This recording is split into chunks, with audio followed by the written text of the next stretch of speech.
ॐ भूर्भुवः स्वः तत्सवितुर्वरेण्यं भर्गो देवस्य धीमहि धियो यो न प्रचोदयात्।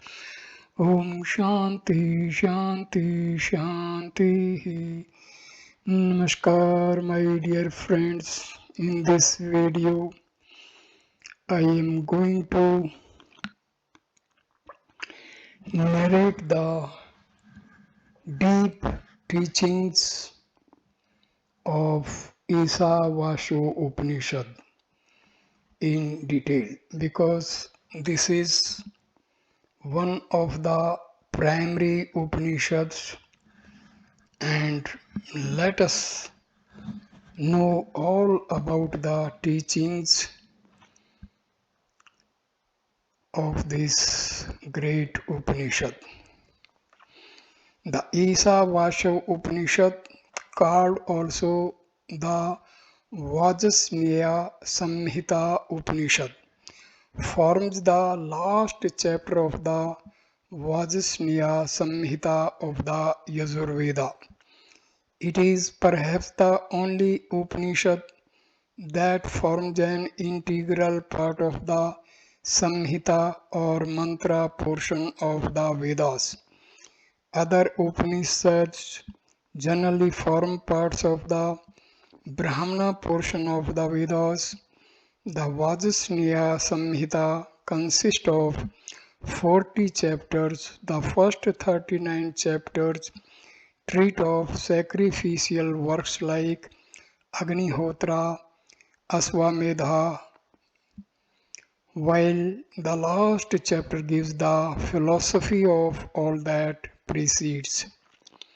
According to Sankaracharya, this Upanishad should be divided into two portions, one addressed to the Tyagis and Sannyasis, those who have renounced the threefold desires of sons, worldly wealth, and future heavenly enjoyments. The second portion is addressed to those who have such desires, to the Tyagis. The Upanishad teaches in verses 3 to 8 that the whole universe should be considered as and surrounded by his own self, and not to be different from the self, and that all things belong to the self and are the self, so that there should be no coveting of anyone's riches. Those who do not realize this idea of self really commit suicide on the higher planes, for they deny the attributes of the self and thus, as it were, slay the self. All who are not Brahmagyanis are such slayers of the self, and as a consequence, they are born as asuras. The term asura does not mean demon here. It means all persons, from man up to the highest gods, who have not the knowledge of the Supreme Self. This is the punishment of those who have not realized the Self. The realization of the Self consists in knowing that is its absolute and relative state. As absolute, it is immutable and the only one existence. All things and beings are its manifestations or only reflections. In its relativity, it can be faintly understood only by comparisons and paradoxes, such as it is swifter than the mind. The senses cannot grasp it eludes their hold. Standing, it outstrips all. Rooted in it, all the cosmic forces, physical, vital, and psychic, energize the whole universe. It moves and yet it is motionless. It is near yet distant. It is inside of all and it is outside of all. Such is the Supreme Self. The sannyasi must cultivate the idea of solidarity of the whole universe. There being no such thing as a separate individual monad, the self is in all and all is in the self and is the self. When the idea of duality vanishes, there exists nothing but one grand, pure, omniscient, all pervading, all controlling unity. Then the man learns universal brotherhood and transcends all grief and delusion. This is the highest end of man from purushartha. But those who are incapable of elevating their souls to these transcendental regions of pure thought should perform the duties of their ashram and their position in life. These duties vary according to the country, age, and life of the individual. These duties can be learnt from the Shastras and scriptures of all nations. The proper performance of these will confer a sort of immortality resembling the immortality obtained by the knower of the true self. But there are four dangers to be guarded against by persons being in the world and performing their daily round of actions. Sin and vice are, of course, out of the question. All must absent from these.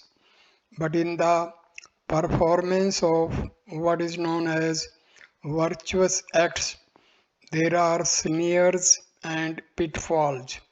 Some think that their whole duty consists in praying to the gods, call them by any name, God, Hari, Allah, and so on. And that a man must always contemplate the attributes of God. Such persons may be called Upasandvaji or Devgyanis. Others think that God can only be propitiated by works and not by prayers. He does not want praises and hymns, chanting, but active work. Such persons therefore are absorbed in works, founding hospitals, digging tanks, feeding the poor, and performing the well-known Mahayajnas.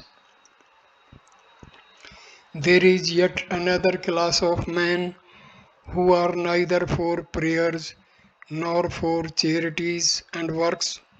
They say the great unknown, the Mula Prakriti from which all this universe proceeds, should only be studied and worshipped. Their doctrine is that man should be one with nature and fulfill the purpose of nature. They may be called worshippers of the Avyaktakarta, Avyakarta.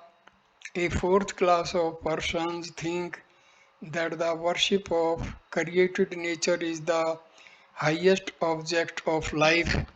Their highest ideal is Hiranyagarbha, the universal life force. These are constantly absorbed in the cultivation of their psychic powers and developing themselves into great adepts.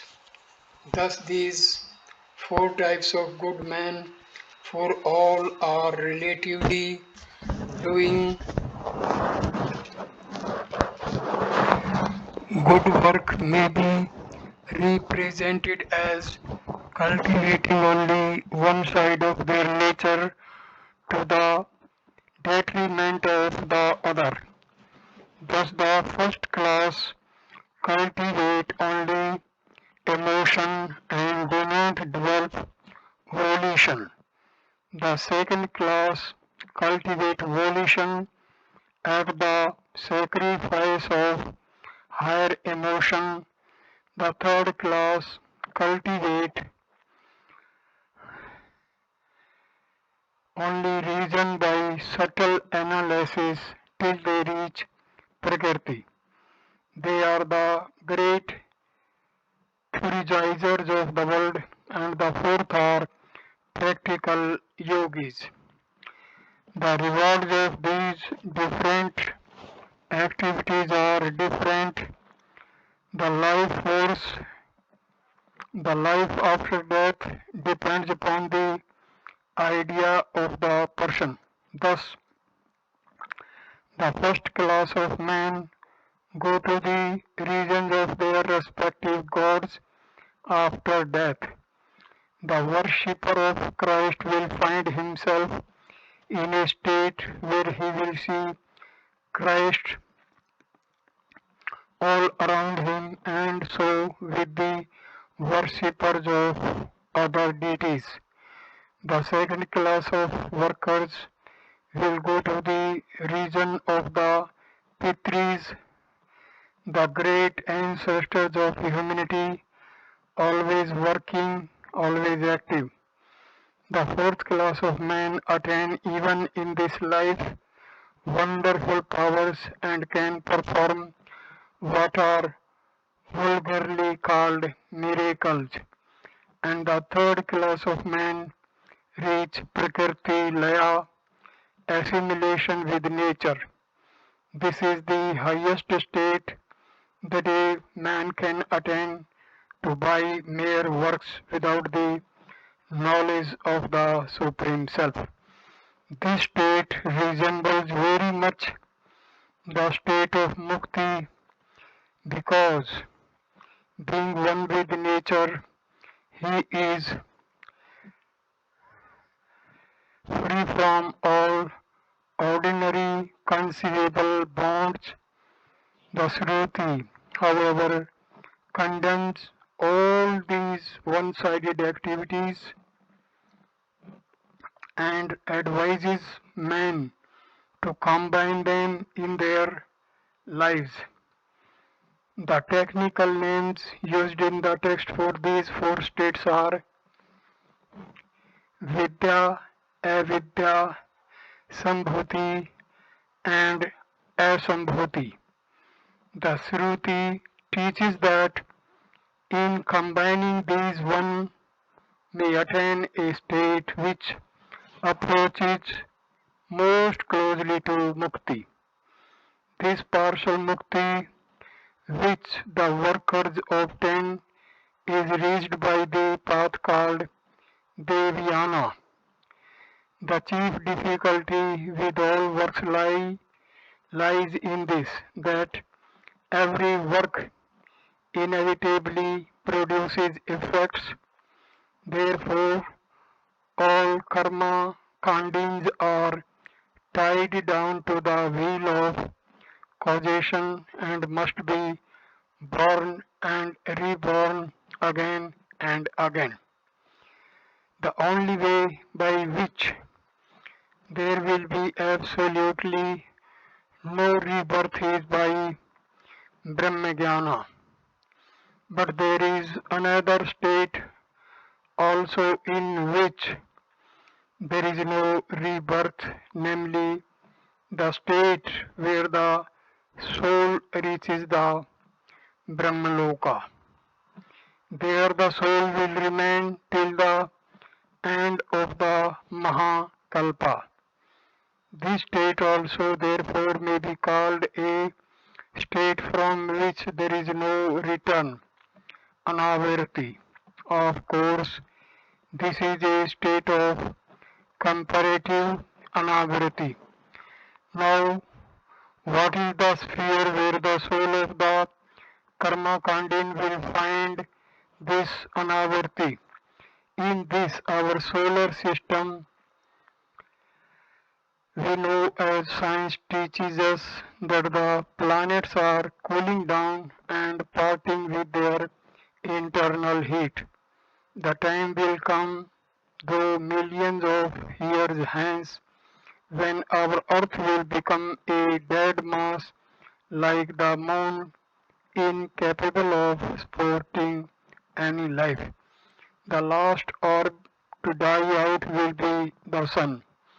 Thus the sun is the sphere where the soul must go in order to attain to the anavirti. From the sun to the earth, the connecting link is made by the rays of the sun, heat, light, and chemical and vital rays. The soul to approach the sun must cross over this bridge of light thrown across between the sun and the earth. This is called the Arkinadi Marga. To enable him to reach there, the soul prays to the presiding deity of the sun called the Satya Purusha. It is the highest manifestation of the self. This Purusha is not visible to ordinary mortals. The photosphere of the sun, the veil of light, effectually conceals it. The modern science has not solved the mystery of the sun. It has analyzed only the rays that reach the earth. The existence of being in the sun, showing ethereal bodies, though sounding like a fiction, is not improbable. After death, the souls of the good are clothed in an ethereal body and rise to the sun. The physical body and the linga sarira being left behind. The physical body is consumed by fire.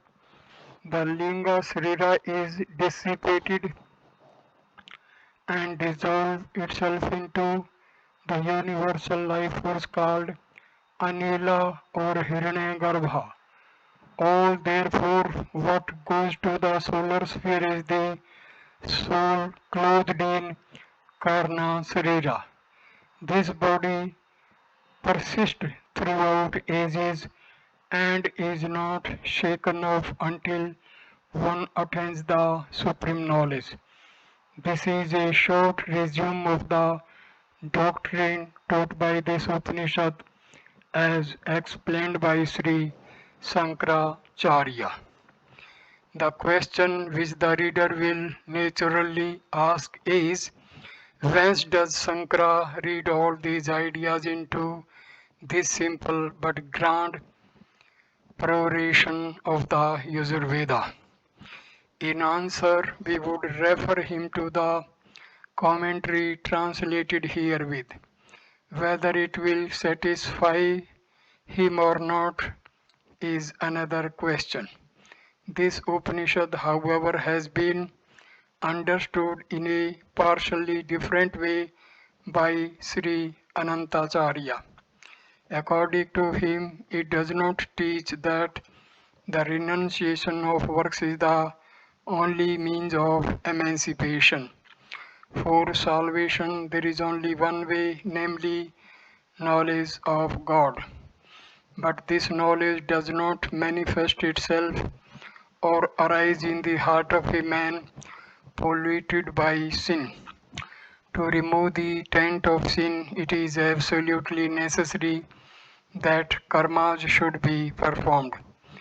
The doing of karmas without any hope of obtaining rewards, the performance of duty because it is duty without any idea of gain, is the only means of purifying the heart.